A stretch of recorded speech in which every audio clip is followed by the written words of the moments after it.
Today I'm going to tell you about results with novice and older drivers where training proves to be effective not only immediately after training but up to a year to 2 years after training. We know they're crashing, but we really don't know why. And most of us assume that probably it's because they're careless. But McKnight had an article in 2003 which asked a different question. Are they clueless? Older drivers, on the other hand, most of us think of them as probably compromised, but you could also ask whether older drivers are in part careless.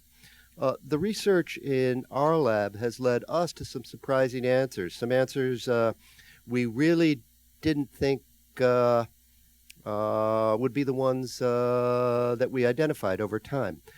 We asked whether indeed it was that novice drivers were careless or clueless, and we've come to the conclusion that during these first 6 critical months, which Dr.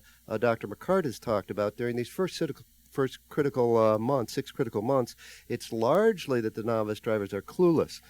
It's not that they're careless. We developed a training program, and it has, we call it RAPT, R-A-P-T. It's a risk awareness and perception training program, and basically we're training hazard anticipation.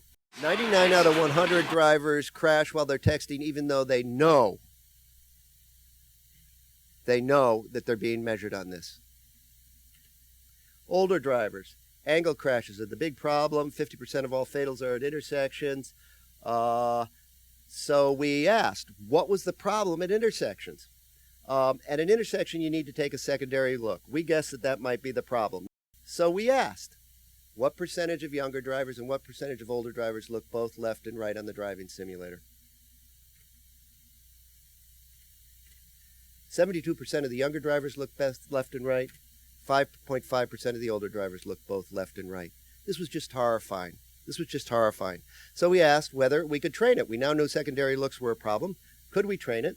We've been able to design quick, easy to implement programs for younger and novice drivers that create in them the behaviors that are likely to lead to a reduction in crashes, not only immediately after on the driving simulator and the open road, but 12 months to 2 years later on the driving simulator and the open road.